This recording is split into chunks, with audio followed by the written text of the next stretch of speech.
Hoy en Diario Palmero entrevistamos a Héctor Izquierdo, comisionado especial de la Administración General del Estado para la reconstrucción de la isla de La Palma, una figura clave en la recuperación tras la erupción volcánica de Cumbre Vieja en 2021. Buenos días, Héctor. Lo primero, agradecerte este rato que vas a compartir con nosotros. Muchas gracias, un placer.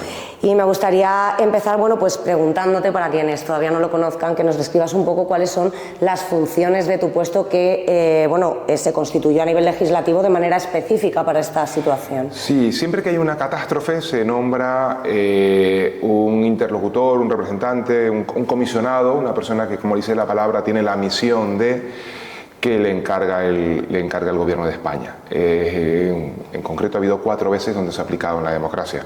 La primera vez fue con el Prestige, que el comisionado fue Rodolfo Martín Villa, que había sido vicepresidente del gobierno, una persona histórica a nivel administración pública. Luego fue el terremoto de Lorca, en donde el comisionado fue Mario Garcés, que había sido, que era el subsecretario del Ministerio de entonces Fomento. Luego ha sido el volcán, que he estado yo, que entonces en el momento del nombramiento del secretario de Estado de Hacienda. Ahora ya hay un cuarto ya comisionado con la Dana. Siempre la figura del comisionado en la democracia ha sido asociada, en este caso, a una catástrofe, digamos, en estos casos, pero es una figura que lleva desde 1800, de hecho el primer comisionado es de 1812 y es al acabar la guerra de independencia de España, pero producirse la independencia en varias de las colonias americanas, pues la misión que tiene es ir a negociar, digamos, la vuelta de estas colonias que se habían independizado a la corona española, ¿no? Y a partir de ahí son como misiones que encarga el gobierno. ¿Y de qué se trata? Una catástrofe, claro, si tú utilizas los métodos ordinarios, es decir, vamos a hacer leyes, por ejemplo, una ley lleva un proceso muy largo, a lo mejor entre que se redacta, lo ven los ministerios, pasa por el Congreso, va al Senado, vuelve al Congreso, enmienda, pues a lo mejor puede estar 2 años para sacar una ley. Claro, una emergencia eso no lo permite, tiene que ser a través de reales decretos desde el gobierno, ¿no? Y luego, por otro lado, las asignaciones presupuestarias. Dice, pues vamos a asignar una cantidad de dinero para un departamento que creamos para La Palma. Claro, eso requiere tiempo, requiere asignar partidas presupuestarias, aprobarlo en un presupuesto, está llamando de 1 año, crear un organigrama, hacer una RPT, una relación de puestos de trabajo, convocatorias de plazas, etcétera, y eso lleva un tiempo. Ya cuando lo tienes, a lo mejor ya la catástrofe ha pasado mucho. Y hay otro escenario que nombramos una persona con un equipo, todo funcionario, que tú puedes escribir, digamos, rápidamente, y esa persona, tienes un rango de subsecretario de Estado, y esa persona lo que hace es coordinar entre otros ministerios, es decir, que las partidas no salen de una bolsa que uno le asigne, sino salen normalmente de fondos propios de distintos ministerios. Entonces, en fomento, en agricultura, en cualquiera, en derechos sociales, en industria, prácticamente todos los ministerios han estado implicados. Entonces, una labor más de saber quién tiene partidas, qué partidas puedes acceder a ellos, conocer las personas en los ministerios, hablar con ellos, conseguir que desde cada ministerio se elabore una norma, una propuesta para que llegue la financiación aquí. Eso por parte de Madrid. Y luego desde aquí, hacer el proceso inverso. Estamos en un Estado descentralizado, entonces tienes el Estado, comunidades autónomas, cabildo y gobiernos locales, ayuntamientos. Entonces, aquí se produce, primero, un fenómeno de interrelación entre las administraciones. Esto es, uno hace una parte, pero no hace una parte y ya está, yo ya cumplí, sino tienes que trabajar para asegurarte que esto llegue hasta el final. Entonces, mucha interrelación con el resto de administraciones, mucho trabajo conjunto, porque es la manera que salga, no son rivales. El ciudadano de a pie lo que ve es la administración. No distingue entre una a otra, ni entre guerras de esto corresponde o no corresponde. Entiende que la administración en general tiene que ser ágil para solventar los problemas, y precisamente esa fragmentación que hay de las administraciones para que una llegue más cerca del ciudadano, las más locales, y otras tengan, digamos, el poder del Estado para tomar decisiones más macro. De manera que es mucha relación entre administraciones, por lo tanto es muy importante llevarse bien las administraciones, porque llevándose bien los aspectos fluyen. Y otra es con las asociaciones, que son las que representan al afectado, son 14 asociaciones, son las que conocen la realidad, las que sufren la realidad y las que nos pueden transmitir cuáles son las problemáticas que tienen, con el fin de poder solucionarlas, ¿no? Y ese es un poco el objetivo que tiene el comisionado mientras dure la misión. Al principio, ¿cómo son las fases? El Estado participa mucho y luego, digamos, va pasando a un nivel autonómico, un nivel insular, un nivel local. Ahora mismo la emergencia es una emergencia nivel 1 que la está llevando el Cabildo. Es ya el último nivel, digamos, ya el siguiente nivel ya no hablaríamos de emergencia. Por lo tanto, pues el Cabildo pues tiene muchas competencias en la materia porque ya estamos a un nivel, por hacer un ejemplo, si tú coges y dices, oye, hay que recuperar infraestructura, bueno, pues tú puedes marcar cuáles se tienen que hacer, puedes buscar la financiación, cómo se ha hecho, puedes traspasar la financiación a las entidades que correspondan para hacer la obra, hay obras tipo de carreteras que puede hacer el Estado, la de la costa, hay carreteras que puede hacer el Cabildo como la de las Norias, hay carreteras locales, que es la donde estamos ahora estamos en carreteras locales. Entonces, ¿cuál es mucha relación con los alcaldes?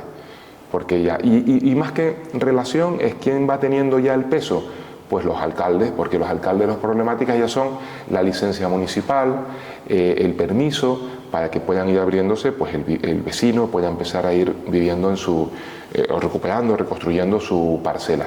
Y el Cabildo, que también es la otra entidad que tiene que tener esa relación ya en esta fase de reconstrucción. Por lo tanto, hay que llevarse muy bien con Cabildo y ayuntamientos porque son los que ya van gestionando.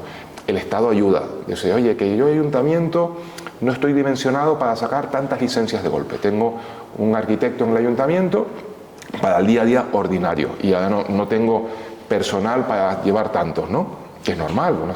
Entonces, ¿qué hace el Estado? Venga, pues creo un plan de empleo, lo articulo, fijo que sea una línea para oficinas técnicas, traspaso el dinero y al final pues ya tienes el ayuntamiento con, invento, 15 personas trabajando.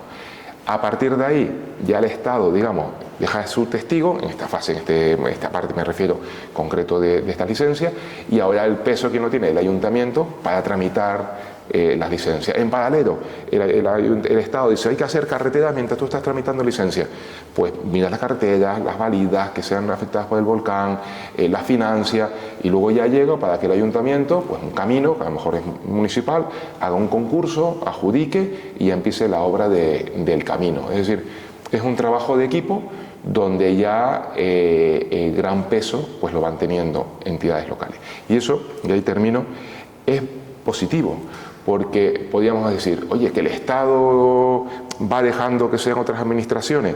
Eso es un buen indicador. Tú imagínate, si ahora mismo, casi cerca de 4 años del volcán, estuviésemos con la Guardia Civil monitorizando, perimetrizando Puerto Nao, las lanchas de desembarco del Ministerio de Defensa llevando regantes para regar y 3.000 personas en ERTE, pues sería un fracaso y sería, lo gestiona el Estado. Ya, pero no sería la idea. Sin embargo, ahora llegamos y Puerto Nao está prácticamente más del 90% abierto, las fincas de al lado están funcionando y están regadas, y en ERTE prácticamente quedan, bueno, el último dato que teníamos creo que eran 47, dato de marzo, irá bajando y llegaremos ya prácticamente a 0 en junio. Fenomenal. Y ahora, pues eso, el testigo, lo estás haciendo el trabajo y ya lo estás pasando para que quede a un nivel municipal. Profundizaremos ahora en algunas de las cuestiones que has adelantado y bueno, durante estos casi 4 años, como comentas, desde que se apagó, por así decirlo, el volcán, la Administración General del Estado ha desplegado medidas económicas, sociales, medioambientales de apoyo a La Palma. ¿Podrías sintetizarnos, resumirnos así rápidamente cuáles son las principales? Pues mira, tienes distintas líneas porque es una cuestión, claro, bastante integral. Lo primero que tienes que salvar es, bueno, por supuesto, las vidas humanas, se ha conseguido, no hubo fallecidos durante los 85 días del volcán y los 2 años y medio de gases que impedían entrar y que con el que se están conviviendo, digamos, no es que hayan desaparecido, van bajando, conviviendo en los pueblos. Tiene soluciones de, o sea, eso primero, mantener la salud física, ¿no? La seguridad física. Luego, a partir de ahí, ¿cuáles son las 2 grandes preocupaciones que uno tiene? Su vivienda y su trabajo. Entonces, la vivienda es dar pues, mecanismos de ayuda, alquileres, Aquí en vivienda las competencias es verdad que están compartidas. El Estado pues habilitó inmuebles que venían de SADEC para poderlos ya ubicar, digamos, de Banco Malo, de Tox, digamos, de la crisis financiera, de activos que al final se quedó el Estado y que pudiesen ser reutilizados. Hay alquileres que se abonan a los afectados, pero sobre todo pagarle al afectado la vivienda perdida. Y a partir de ahí pues tienes el consorcio de compensación de seguro, que es la partida más importante a nivel económica, que pues paga las viviendas aseguradas o las que se aseguraron durante el volcán. Se permitió asegurarse durante el volcán.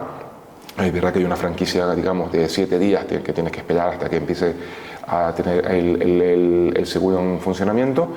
Y es cierto que no todo el mundo al final estaba asegurado, sobre todo los afectados de la zona del cono del volcán, que muchos de ellos pues no estaban asegurados, o aquellos que estaban en zonas muy cercanas que intentaron sacarse el seguro rápido y desgraciadamente llegó el volcán antes. A partir de ahí ha habido otras ayudas, 60.000 euros, 30.000 euros, hasta 30.000 euros, siempre está el valor de la vivienda. Y luego ha habido una ayuda de unos 100 millones, 150, 100 que ha puesto el Estado, 50 que ha puesto el Gobierno de Canarias, que ya en diciembre los del Estado ya estaban ya justificados. Justificados me refiero abonados directamente al afectado, y de manera que la gran parte de la primera vivienda está abonada y lo que queda es una partida que ya está, digamos, consignada, y son más bien diferencias, reclamaciones, diferencias de tasaciones para irlas abonando. Esa es como la partida inicial, ¿no? En paralelo a eso, todas las relacionadas con el tema laboral. ERTE, cesantías de autónomo, compensaciones de renta, es decir, un empresario pues tiene un lucro cesante porque no está trabajando el negocio. Entonces pongamos, por ejemplo, pues un negocio en Puerto Nao. Bueno, pues ahí la idea es ayudarle. Dice, oye, pues ahí no se pagan las hipotecas o préstamos, créditos agrarios, etcétera, no se paga el IBI, no se paga el IAE, se pagan los sueldos de los empleados con los ERTE, se pagan, si el empleado en vez de empleados autónomos, la cesantía de autónomo, no se paga la cuota de autónomo, y bueno, queda el empresario y dice, bueno, yo como empresario ganaba mis dividendos, entonces bueno, pues se pagaban un porcentaje de los dividendos en función de las declaraciones de la renta de los años antes del COVID. Después también se le ha ido abonando. Eso ha permitido que por eso los negocios vayan y estén abiertos, porque si no, lo normal es que pues una vez que se te acabas en tus recursos financieros, pues hubieses tenido que buscar un trabajo en otro lado, y ahora cuando fueses a abrir resulta que no hay empresarios, no hay empleo, no hay trabajo. Eso es lo positivo. Por eso los indicadores macro son buenos. Yo los indicadores macro siempre pongo una especie de pequeño disclaimer, porque haces media, y entonces si no estás en esa media por lo que sea, pues la situación no es la de la media, ¿no? Así que con todo el respeto de casos que no están ahí, desgraciadamente, y que el objetivo es que estén en el futuro, pues estamos hablando pues, de datos de población que bajaba. La Palma se iba despoblando, pues ha vuelto a subir. Estábamos básicamente ya llegando a los 80.000, ha vuelto a subir ya a los 85.000. Es verdad que es una isla que ha estado más poblada anteriormente. Empleo, pues nunca ha habido tanto empleo. O sea, tenemos que remontarnos a la burbuja financiera. O sea, desde 2004, casi 20 años, 21 años, nunca hemos tenido este nivel de empleo. El PIB, ahí sí que nunca hemos tenido un nivel de PIB más alto, ni siquiera en la burbuja financiera. O sea, va avanzando, y eso es porque se han ido estableciendo mecanismos. ¿Tienes una parte positiva? Yo creo que en el aspecto legal, me toca a mi doble gorra de economista y de abogado.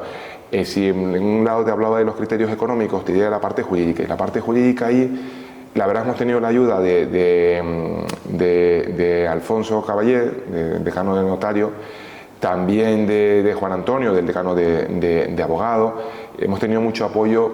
Yo creo que aquí el palmero, o muchos de los palmeros, la mayoría, nos hemos remangado, y en las funciones que estábamos nos hemos dado cuenta que es un momento clave para la isla. Hemos dejado nuestros trabajos para ayudar, y el notario tiene un coste de oportunidad. Si se dedica a esto, deja de tener su notaría atendiendo a un registrador. Bueno, tiene un cliente más cautivo, que también se han volcado y también han ayudado, ¿no? Pero un notario tiene un coste de oportunidad. Si se va a esto, pues el cliente se va a otro lado, porque es un producto, digamos, bastante parecido el que vende, ¿no?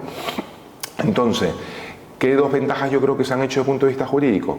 La siguiente. Una, en Lorca se empezaron a pagar ayudas en función de lo que estaba registrado. pero no siempre coincide el registro con la realidad, no en La Palma, en toda España, que tenía una habitación, hecho un cuarto de apero, lo ha ampliado, o tenía un primer piso, hecho un segundo piso, el tiempo lo ha legalizado, es legal, pero a lo mejor no está escrito en el registro. Entonces, ¿qué es lo que se hizo? Antes de empezar a pagar, registrar todo, hacerlo todo desde el punto de vista del notario, de registro y de catastro, que eso ahí han trabajado muchísimo, eso los conozco bien porque dependen también del Ministerio de Hacienda y la verdad es que se han volcado, y luego el consorcio de seguros, esas 4 patas. Hacer la coordinación de todo ello, ¿qué nos ha permitido? Que mientras en Lorca se fue pagando y luego, claro, decía, 100.000 euros tu casa, decía, mi casa vale 300.000, no, pero en el registro viene 100.000, decía, ya, pero vale 300, venga, pues le denuncio. Y muchas denuncias colapsaron en el juzgado de Lorca y tardaron pues mucho tiempo, en este caso, en abonar. En nuestro caso se regularizó todo, no tenemos nada judicializado. Es verdad que hay algunas casas, que hay algunas discrepancias, más bien de las tasaciones de seguros, pero no en el aspecto legal. Y eso es un trabajo, yo lo comentaba, aunque realmente el condecorable, y bueno, ya ha sido condecorado, ha sido Alfonso Caballé y su equipo, que ha sido fantástico, y otros notarios. La verdad es que me dio una encomienda, que es una medalla de honor de los notarios, pero vamos, los buenos son ellos. Ese trabajo nos ha permitido que ahora, a día de hoy se hayan cobrado y no estemos hablando de juicio. La normativa de decreto, de repartos de terrenos, de cómo hacer los terrenos, etcétera, ¿cómo funciona? Eso es competencia autonómica. Se lo realizan en la comunidad autónoma, lo aprueban en el Parlamento autonómico y luego se manda al Estado. Y el Estado lo único que hace es ver si esos decretos cumplen o no la ley.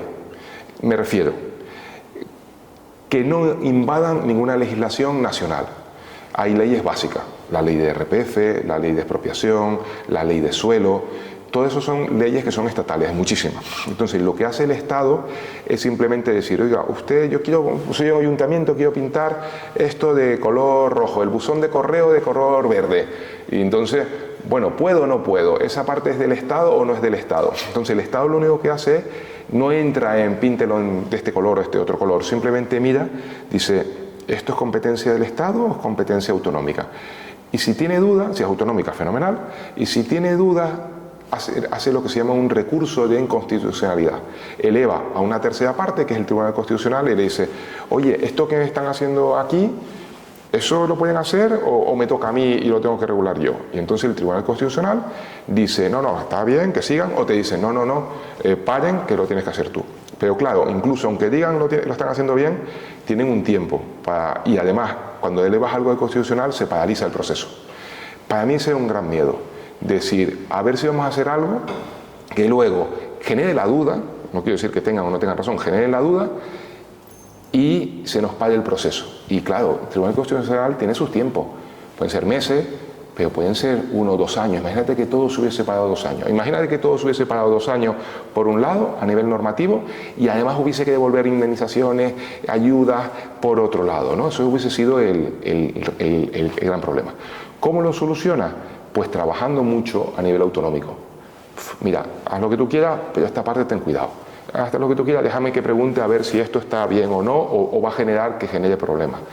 Al final, pues toda la normativa, de la cual yo no entro porque es normativa autonómica, pero sí cumple todo el marco jurídico, de manera que va avanzando todo, y eso están ya revisados por el Estado, cumplen, son matizaciones chiquititas de lo que tienen, y ya tenemos ese marco. Es decir, hay una labor de atrás que no se ve en el sentido que no son de un titular, pero que al final lo que consigue, si lo ven los notarios, o si lo ven, digamos, en la administración, o si lo ven internamente, pero al final lo que consigue es que hayan pasado, pues eso, pues 3 años y medio largos, ya para 4 años dentro de poco, y se hayan cumplido los indicadores que se le pide a un gestor de la administración, que es ejecución, tenemos hasta la fecha 1.080 millones y se han ejecutado, o se han trasladado al ciudadano, o se han trasladado a una administración que lo está trasladando al ciudadano, o sea, ejecución, no devolución, que eso sería el acabose, si dinero que hemos conseguido dar, luego resulta que haya que devolverlo, bueno, además de que pierdes ese dinero, pierdes credibilidad, porque entonces ya mandas un mensaje de, bueno, ya La Palma no es capaz de dirigir más. No se ha devuelto nada y no se ha judicializado nada. Y esos son los 3 indicadores con los que se mide la gestión de la administración, en este caso estatal. No se mide por fotos del Facebook ni por likes, se mide por te hemos dado un dinero, lo has ejecutado, no se ha devuelto, no se ha judicializado nada y a día de hoy no hay problema jurídico, no hay denuncia y van las cosas fluyendo. Y eso es lo importante y eso lo ve el ciudadano de a pie. El Facebook a lo mejor lo ven otros, pero el ciudadano de a pie lo va viendo. El señor de Portonao que dice, oye, qué bueno, pues esto estaba como antes. He conseguido estos años, me han pagado el sueldo. He conseguido proteger y no tener que irme a Tenerife. He mandado un dinero para mejorar el local. Lo tengo el local precioso. Y ahora Portonao, que hace un año estaba cerrado, ahora estuvimos este fin de semana celebrando el Starmus con casi una decena de premios Nobel, con gente famosísima, con la Jane Goodall, con astronautas, y la visión era positiva. Incluso había premios Nobel que nos decían enhorabuena, qué bien, como gente muy potente que están por encima del bien y del mal y que pueden decir lo que quieran, y te lo decían y te decían enhorabuena y tal. Oye, y estás allí con gente potente en un pueblo que estaba cerrado, en un hotel. Fíjate, el hotel es un hotel de 4 estrellas, un Sol del grupo, y ha pasado a Meliá, que es como la línea, la marca estrella del grupo, a prácticamente un 5 estrellas, es lo que se llama un 4 Plus, que tiene la mitad de las habitaciones de 5 estrellas, la mitad de 4, pero desde que abre una habitación más de 5, ya pasaría a 5 estrellas. Es decir, técnicamente ahora es el hotel de más categoría, lo que es un hotel.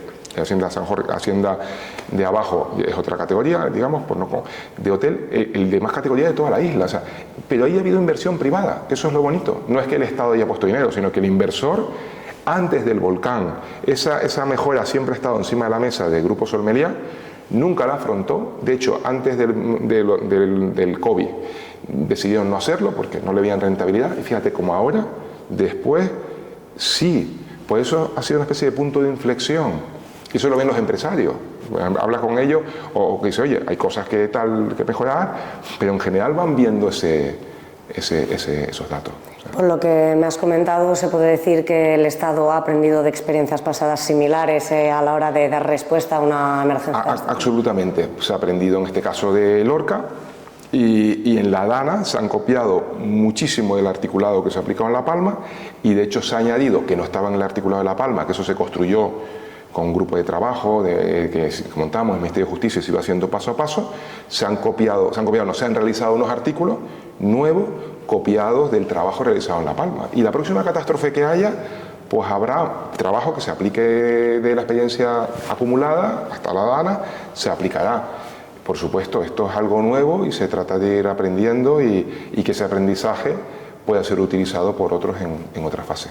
Recientemente, en el mes de marzo, el Consejo de Ministros aprobó 2 nuevas ayudas para la reconstrucción, un total de 6 millones de euros, algunas para viviendas e infraestructuras afectadas y otra parte para las expropiaciones de la carretera de la costa. ¿Nos podrías comentar más detalles de eso? Pues mira, a ver, la carretera de la costa inicialmente tenía ¿qué importe, digamos, marcaba la ley de expropiación forzosa para la carretera de la costa? Pues un importe muy chiquitito, era un tema de céntimos. ¿Y por qué? Porque la ley lo que te dice es se paga en función del inicio del expediente. Claro, el inicio del expediente no es cuando esté la carretera hecha, las parcelas, las plataneras en producción, sino cuando llega la lava y lo destruye. Entonces, claro, es valor de lava. El valor de lava, pues prácticamente son céntimos. Pero claro, ahí no había lava, ahí estábamos hablando de plataneras ya más productivas y en una zona muy buena. Entonces ha habido un trabajo pues técnico complejo, tampoco de Facebook, sino de espaldas, digamos, de trabajar con la abogacía del Estado, con el Ministerio de Transporte, explicando y ellos entendiendo y avalando, porque si sin su apoyo hubiese sido imposible, pues todo desde el Gobierno de España, para poder entender la situación particular, pues que son los plátanos, que los acuerdos con Europa, la tranquilidad de que tienes unos importes a futuro, digamos lo intensivo que es el cultivo, que no son olivos separados, sino que es en poco espacio ese trabajo al final se consiguió por unos importes que pasamos de céntimos a 70 euros metro cuadrado si había invernadero afectado por el volcán, 60 euros si no lo había, y si haya afectado por el volcán, 20 euros. Que nos sirve de base, o servirá de base, yo creo, para otro tipo de infraestructura afectada, porque si no generas una especie de agravio, es decir, carretera de las Norias o el túnel del Remo La Zamora, cualquier afectación a Platanera, ya tienes el justificante, por otro lado, esto vale 70 o esto vale 60. ¿Qué ocurre? Que había una parte que era 20 euros.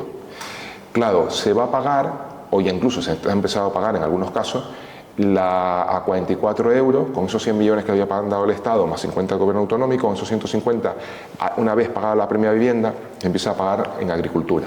Y el importe son unos 44,06 euros plátano, ¿no? El importe varía un poquito según el cultivo, pero bueno, ahí en Platanera. Entonces, claro, ahí nos generan un agravio, porque claro, como dices, oye, yo este tramo de lava, como he puesto una carretera, me pagas a 20 y salgo un metro para acá, y este tramo también de lava, que como no hay carretera, te pagas a 44, ¿no? Y además lo vas a poder usar en el futuro. Entonces, ¿cómo corriges ese agravio? Pues pudiéndole abonar una partida hasta igualar a 44. Ahora bien, esa partida no va en la expropiación inicial, sino esa partida va en la compensación de igualación. Cuando se iguale con 44 euros, se abona de esa parte. Pero la primera parte, que es la de abonar ahora, claro, como tú tenías presupuestado valor en céntimos, tienes que llegar a 20 o a 70 o a 60 y faltaba dinero. Digamos, se agotó el presupuesto. De manera que hubo que buscar más dinero, son esos 2,5 millones largos, para poder complementarlo y poder llegar a ese importe. Y luego los de 20, pues les llegará para igualar a 44. Esa es una partida. Y la otra partida, que son unos 3,5 millones, eso hace referencia más a cuestiones de ceniza, de arreglos, de mantenimiento, por así decirlo, a un nivel macro. Se suma de solicitudes que pueden hacer ayuntamiento, propio cabildo, pero incluso entidades privadas, públicas, que hayan sido afectados, digo, quizás lo más gráfico es pues por ceniza o otra. Y eso implica pues ir arreglando lugares, por ejemplo, pintura. Imagínate sitios como La Bombilla, ha estado cerrado 3 años entre el volcán y ha sido zona de exclusión. Está muy expuesta al mar, a diferencia de Puerto Nao, que está más separado del mar, aquí está muy cerca del mar.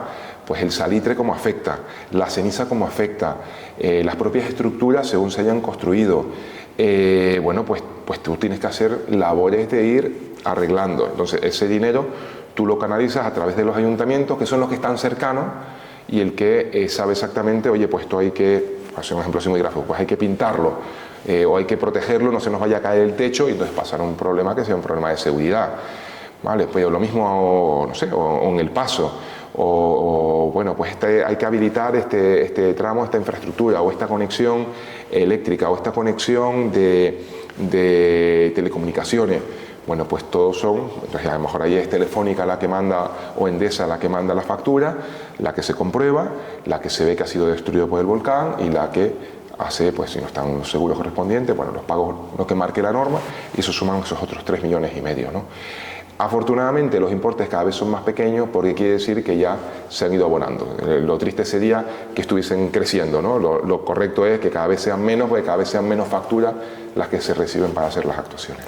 En esa lucha por eliminar ese agravio comparativo, sí, respecto a las fincas expropiadas en la carretera de la costa, la plataforma de afectados por la carretera, sí, ha tenido un papel fundamental en defensa, sí, de los intereses de estos ciudadanos afectados. ¿Cómo valoras ese trabajo con la plataforma? Mira, toda la plataforma, y por supuesto la de la costa, y ahí Elías es una persona que se ha volcado, que ha ayudado, con el que se puede hablar, y además que tiene una formación jurídica muy buena. Él es abogado, licenciado en Derecho, él está en proceso de exposiciones de judicatura, además ha ido pasando exámenes, es una persona formada, con conocimiento, y la verdad es que yo estoy agradecido de todas las plataformas. Periódicamente me reúno con ellos, hablo con ellos, tienen mi teléfono, tenemos un grupo de WhatsApp, porque ellos son los ojos que están aquí y son los que sufren la situación, cosas que uno no se imagina, o sea, porque no están en ese proceso, y entonces son los que te dicen, oye, mira, ten en cuenta esto, ten en cuenta aquí lo que ocurre, pues el valor del plátano, el valor de cualquier cosa,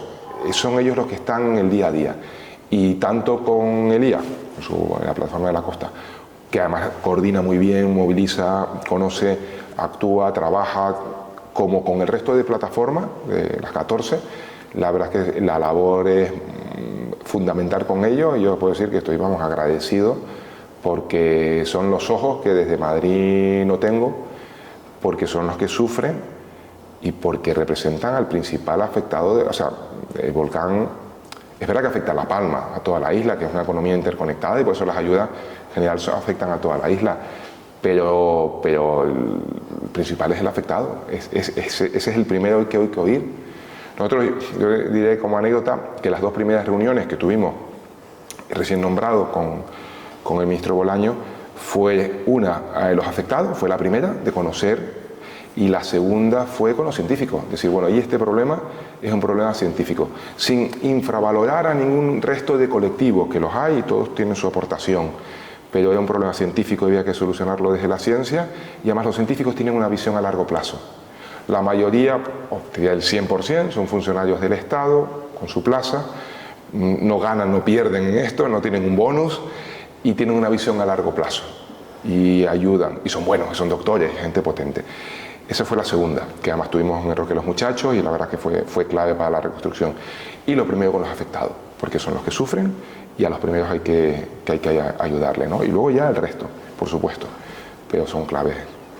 Elías Navarro, además de portavoz de esta plataforma, sí, bueno, es una figura que es mediática, ha aparecido en varios medios de comunicación porque es colaborador también relacionado con cuestiones de la reconstrucción y de agricultura y del decreto de agricultura que va a salir. Recientemente, y esto es algo que no sé si sabrás porque no se ha publicado todavía, le han nombrado asesor de la Consejería de Presidencia de Nieves, Lady Barreto, en el Gobierno de Canarias. ¿Qué opinión te merece? Yo, hay 2 partes. Una, no opino porque yo estoy en administración estatal, los nombramientos que hagan otras administraciones no tengo competencia ni criterio ni no puedo opinar nada. Ahora, una segunda parte es, como persona, puedo decir que Elías me parece una persona potente, muy bien formada, la verdad, y yo con él he trabajado muy bien. Y eso que al principio chocamos un poco, más por culpa mía, de desconocimiento, y más porque hay momentos tensos, un volcán, ¿no? Pero una vez que hablas y conoces a la persona, te das cuenta que en el fondo todos tenemos el mismo objetivo, que es mejorar la isla. Todos queremos que La Palma vaya bien. Y una vez que descubres eso, ya cambia el panorama. Dice, bueno, pues espérate, pero si estamos en el mismo barco, si todos queremos que esto vaya bien, ¿no? Entonces, pues una persona que ya ha sacado distintos ejercicios de oposiciones en judicatura, que acabará siendo juez, una cuestión de tiempo, formación jurídica tiene, y doy fe. Yo soy doctor en economía y mi expertise es más económico que jurídico, pero bueno, soy abogado colegiado y tengo un poquito de criterio para decir, este sabe, no sabe, a lo mejor yo no sé, pero puedo saber si él sabe. Y si él es feliz en el nuevo puesto, pues mira, yo a nivel personal me alegro por él. Parece ser un buen fichaje, por lo que... Yo, en mi experiencia conmigo, lo que es la reconstrucción, sin duda, ¿no? Ya otras competencias de una administración en la que no he trabajado, ni sé qué carga de trabajo tienen, ni qué hacen, no opino. Pero bueno, cuando alguien es bueno, al final acaba sacando las cosas. Costará al principio, pero luego acaban sacando las cosas, seguro. ¿Qué opinas sobre las críticas por parte de algunas figuras políticas, concretamente Mariano Hernández Zapata, lo sé porque me lo comentó en una entrevista a Diario Palmero, sobre la supuesta politización de algunas plataformas de afectados en las que él afirma que de varias plataformas los líderes tienen alguna vinculación con Coalición Canaria? ¿Cuál es tu opinión al respecto, ya que tú has estado en contacto con todas ellas, como me estabas diciendo? Yo, es buena, es decir, con Mariano, siendo el presidente del Cabildo, la verdad es que también trabajé muy bien, siendo consejero de transición ecológica, pues cuando él tiene alguna duda, alguna cosa, me llama. Yo la verdad es que mi teléfono siempre está disponible y que me llame, siempre le cojo, hablo, pero en el caso de Mariano, la verdad es que yo he trabajado muy bien con él, cuando estaba de presidente del Cabildo. Yo creo que fue público la unidad que hubo en el momento del volcán de todas las administraciones, y es lo que toca. O sea, un ciudadano, a veces a nivel política, prensa, creemos que lo importante, estamos en los detalles políticos de tal, Mira, yo llevo, un paréntesis, ya te contesto, no quiero ir. Yo llevo 5 años de alto cargo, ¿no? Me decía un amigo que era pero me dijo ahí documentado que era el segundo canario que lleva más tiempo en Madrid de alto cargo en toda la democracia, ¿no? Y el primer palmero desde Blas Pérez hace 70 años, ¿no? Y de democracia pues ya prácticamente 50, ¿no? Es 5, que puede parecer un mundo, bueno, primero en Hacienda, ahora aquí. Yo llevo 28 cotizado, es un 18% de mi tiempo. Es decir, quizás a lo mejor veo las cosas sin la experiencia, el conocimiento, las tablas políticas que tienen quien lleva mucho tiempo, a lo mejor lo veo de una manera, pues, no sé, más ingenua, más empresarial o más de ciudadano de a pie. Además yo tengo mi plaza de trabajo, mis excedencias, pues son 2. Entonces, bueno, pues que no sé, que mi planteamiento es, venga, vamos a trabajar y sacar cosas. Yo la verdad es que con Mariano he trabajado bien. Entonces presidente del Cabildo y ahora como consejero de Transición Ecológica, donde tenemos los temas de geotermia, por ejemplo. O los temas medioambientales de cada túnel del Remo a la Zamora, por ejemplo. Las plataformas, pues lo que te he comentado antes. Yo los temas que a mí me han planteado personalmente, directamente, son problemáticas del día a día. Todo el mundo tendrá su color político, todo el mundo tendrá pues sus agrupaciones, pues tendrá alguna manera de enfocar los temas.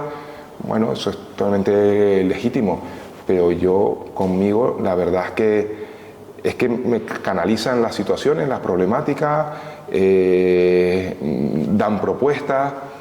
Yo creo que son claves, creo que es un aprendizaje para la siguiente tragedia, la manera de asociarse. Y yo ahí quería poner en valor a una persona que es Asuake, con Z, siempre lo pronuncio un poco mal, que estuvo trabajando en un proyecto de coordinación de asociaciones en los llanos. De hecho tenía un local, y entonces en la primera etapa del volcán, de la reconstrucción del volcán, pues tuvo un papel que a mí me ayudó mucho de eso, de canalizar las necesidades.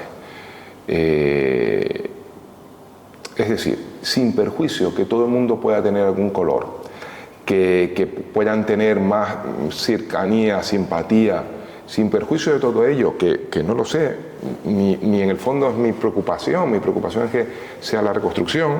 Por encima de todo eso está la preocupación del que ha perdido su casa, se ha llevado la lava, y que se ha quedado en el paro porque ha perdido el negocio. Entonces, yo no me atrevería personalmente a decirle a un afectado, es que tú eres de este partido o del otro, porque no sé, a lo mejor me manda a un sitio muy lejano, a lo mejor me dirá, oye, he perdido mi casa, he perdido mi trabajo. Vamos a ver, se incrementó, hubo más suicidios, violencia de género se incrementó un 700%, hubo muchas depresiones. Yo conozco a una persona que, no sé, porque esto vamos a no decir nada de palabra suicidio, porque me voy a meter aquí, pero que lo ha pasado mal, que queda una duda, no sé. Yo soy del Valle, hay gente que lo ha pasado muy mal. Mis padres no es nada, perdieron la casa durante el tiempo del volcán, tuvieron que salir corriendo de Puerto Nao. Nada, han vuelto a recuperar la vivienda. No es nada comparado con el que ha perdido. Y así todos sufrían que perdían la casa. Entonces, tienen o no, como si son del Madrid o del Barça, me da igual. Yo lo que quiero es que me ayuden o poderles ser útil para ayudar en la reconstrucción. Y si luego les gusta George Clooney o les gusta Pamela Anderson o son del Madrid o del Barça o votan un partido u otro, pues que hagan lo que estimen oportuno. Mientras ayudemos en que se reconstruya La Palma, bien. Y yo, mi experiencia es que con todas las asociaciones, todas su fin era ayudar, cada uno en su parcela, a La Palma. Has mencionado, y justo era mi siguiente pregunta, el proyecto del túnel El Remo La Zamora, que va a permitir conectar Los Llanos y Fuencaliente por la costa en unos 7 minutos y a reducir la longitud del trayecto de unos 40 kilómetros a 6. ¿Cuál es el estado de tramitación, plazos previstos para el comienzo de las obras y tiempo de ejecución estimado? Pues mira, me alegro de la pregunta porque es un proyecto importante. Fíjate, no viene de los 1.080 millones que llevamos hasta la fecha del Gobierno de España, sino de otra partida que también viene del Gobierno de España, que se llama Convenio de Carretera. Entonces, el Convenio de Carretera básicamente es, como el Estado tiene autovías en Madrid, la 1, la 2, que conectan distintas comunidades autónomas. Pero en Canarias, obviamente, como somos islas, igual que en Baleares, no tenemos esa conexión con otra comunidad autónoma. Entonces, en Canarias y en Baleares se compensa, entonces dice, bueno, ¿cuánto me cuesta a mí las autovías en la península? Tanto, ¿cuánto en Canarias, tal, 9 habitantes, no sé qué, no sé cuánto? Y tienen una cantidad de dinero, ¿vale? Esa cantidad de dinero es la suma de una serie de proyectos. Entonces, básicamente es como, mírame, mándame, por resumirlo así un poco pedagógico, pero mándame 6 proyectos que te sumen 1.200 millones, por así decirlo. Entonces, toma este. ¿Quién decide los proyectos? Bueno, es la comunidad autónoma, pero también el Estado puede un poco, ya que pone el dinero, oye, mira, ponme este también y tal. No sé. Bueno, reciben los proyectos y suma una cantidad de dinero, que en concreto son unos 1.400 millones, ¿no? Aproximadamente. Y los convenios, entre unas cosas y otras, en que se da el dinero, se solicita, se negocia, lleva tiempo. Para hacernos una idea, este es el tercer convenio de la democracia y el último, si no me equivoco, ha sido 10 años. Es decir, que si extrapolamos, digamos, el siguiente convenio, que sería el cuarto, pues nos plantearíamos en el 2035. Bueno, el siguiente empieza en el 27, pues en el 2037. A lo mejor si es más ágil y acabamos en el 35, pero vamos, lo que no hagamos ahora, espérate hasta el 30 y pico. Si atendemos al pasado, ¿no? En ese convenio, en ese listado, que había una serie de obras, de La Palma solo estaba lo de la LP2, la ampliación de un poquito de la LP2, pero no había nada más. Con el volcán se consigue entender, es conseguir explicar en Madrid, que lo explicaban fácilmente, se entendieron porque el apoyo era mucho, la necesidad del túnel. Por una cuestión sobre todo de seguridad.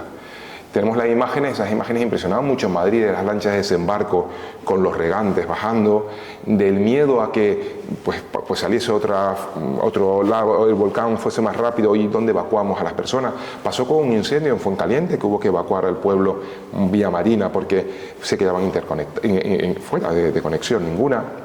Pasó en el volcán de San Juan, que hubo lava por el oeste, pero luego hubo una pequeña lava por el este y dejaba el sur incomunicado. Bueno, eran otros tiempos.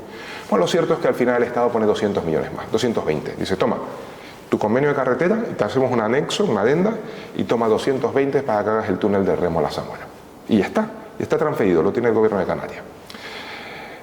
Se hace un concurso, se adjudica en un concurso público, gana una UTE de varias empresas, y la UTE hace un proyecto, y salió más o menos 1 millón de euros el proyecto, ¿no?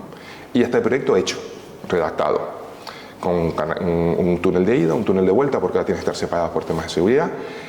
Luego se añaden cosas que encarece un poco el túnel, que es conexión hidráulica, para que pase agua. Eso también nos ayuda con la tubería de las Bajanas, también para poder interconectar, aunque el agua viene obviamente del norte, pero para tener interconexión. Pero oye, si haces desaladora en el futuro en el sur, pues a lo mejor puedes conectar agua. Es conexión eléctrica, pues para que no haya un apagón que afecte y entonces estar como anillo energético. Es la conexión con la geotermia, porque geotermia, pues los proyectos, las cuadrículas, pues tienes en Fuencaliente, tienes en Mazo, es la conexión energética. Y es el desarrollo turístico del sur. La zona con más sol es el suroeste de la isla. Ahí, con cumplimiento medioambiental, tienes la Fuente Santa, puedes montar, pues a lo mejor algunas infraestructuras, un balneario. El turismo de más dinero es el balneario. Yo recuerdo una de las visitas, fue la que era entonces secretaria de Estado de Turismo, y cenando me lo decía, Héctor, tenéis que apostar por los balnearios, es el dinero. Hoteles grandes, por economías de escala, se van a Tenerife, se van a Las Palmas, más baratas. Hay muchos turistas que no saben a qué isla vienes, como me voy a las Islas Mauricio y no sabes a cuál va. No, te preguntan, ¿pero a cuál de ellas va? No, a Mauricio, ¿no? Pues aquí es un poco, tienes que tener un turista que diga, no, me voy a La Palma, ¿no? Y algo diferente. Y como no podemos competir con el sol y playa, que vas a las Américas y todo playas y playas y playas, sí puedes con balneario, con ese relato de cabeza de vaca, de la Fuente Santa, con el cielo, puedes hacer un buen relato, ¿no? Y sobre todo, esos 220 millones, que son más porque luego se han incluido más gastos, pero ya hay 220 del Estado, luego el gobierno autonómico puede irlo incrementando. El túnel no se hace un año, a lo mejor necesitas 4 años, pues cada año puedes poner una partida mayor para intentar ya tener el completo. Eso nos va a suponer dinero cuando acaben las ayudas, es decir, nosotros tenemos que ir entrelazando el fin de las ayudas con la creación de proyectos que generen dinero para luego ya funcionar el modelo productivo, porque si no es como que está drogado, que le quitan la droga o el doping y de repente cae. Entonces tenemos que irlo creando, es decir, si tú le sumas los 220 del túnel del Remo, que son más, que se acercan a 300 por todas las infraestructuras nuevas, más le sumas los 100 millones, 96, entre 48 públicos, 48 privados de la geotermia, ya estás teniendo cerca de 400 millones. Ese dinero en el valle ya cuando se acaben un poco las ayudas del volcán, son motores, son locomotoras, pero esto, bueno, esto es keynesiano, esto es del New Deal, o sea, esto está inventadísimo.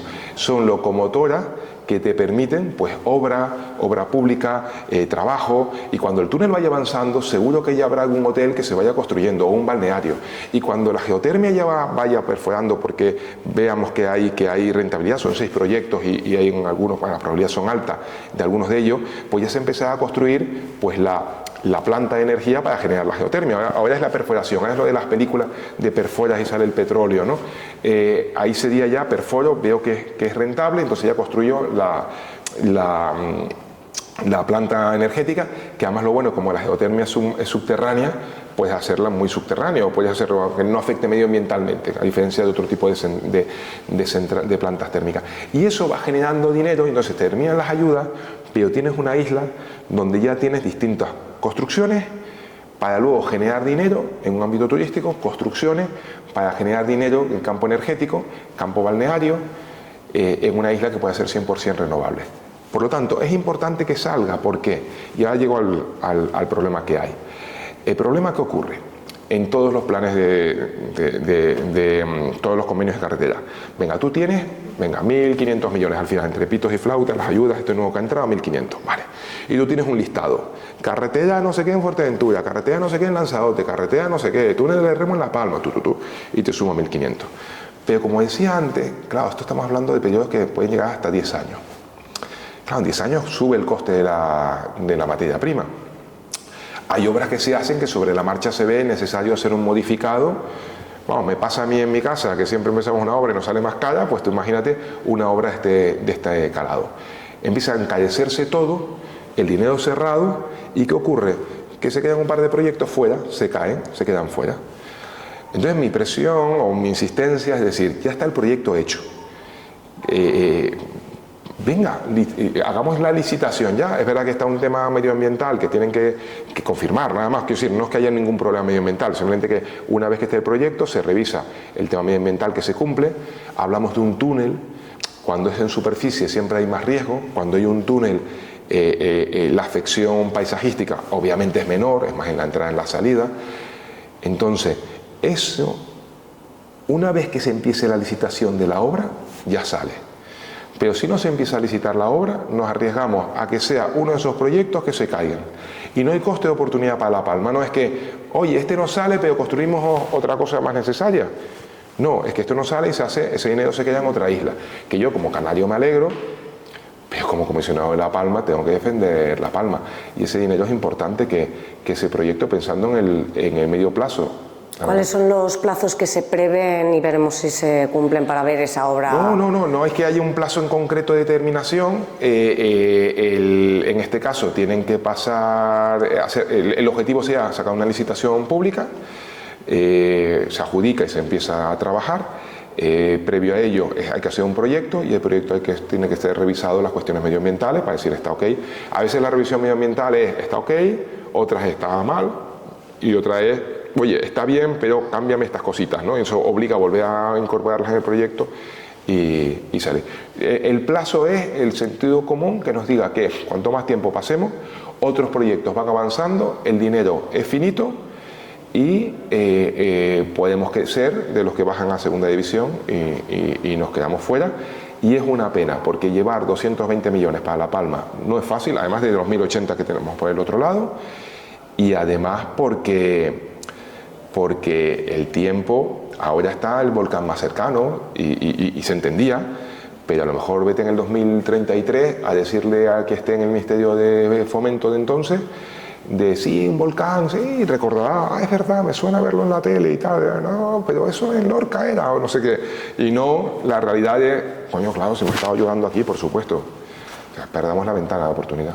Sobre este proyecto, la asociación La Centinela Ecologista Nación ha manifestado públicamente críticas, lo define como un capricho caro, con sus propias palabras, y argumenta que es, por un lado, costosísimo, por otro lado, inseguro por atravesar un volcán activo en su zona de mayor inestabilidad y con impactos, dicen, irreversibles que según ellos se ignoran en el estudio ambiental, que es la afectación a los paisajes protegidos del Remo y de Tamanca. ¿Cuál es la posición al respecto? Yo, máximo respeto. Los competentes en esta materia, cuando comentaba la revisión ambiental, me refería a esta parte, son los que tienen que revisar si se cumple o no se cumple.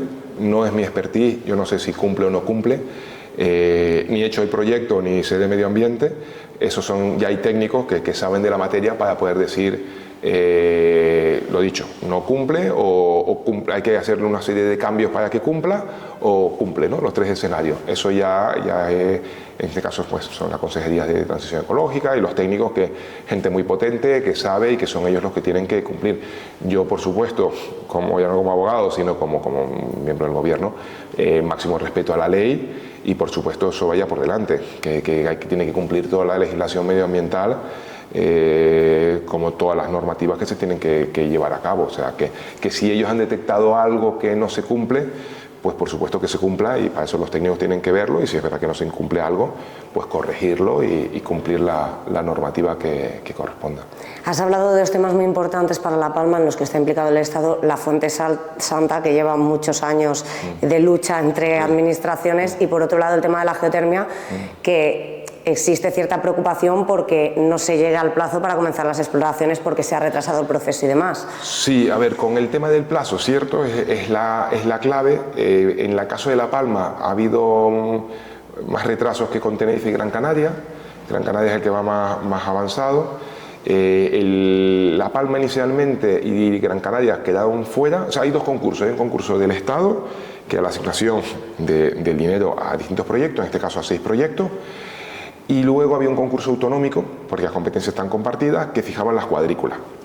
Entonces, bueno, el Estado ha salido, el autonómico entendió que en el caso de, una vez sacado el concurso, que en el caso de La Palma y Gran Canaria tenían que volver a sacar el concurso, se implicó un plazo. Luego, una vez ya adjudicado, pues alguna de las partes adjudicatorias y puso un recurso que se admitió, y además un recurso que la verdad es un defecto de forma menor, pero se tardaron muchísimos meses en resolverlo.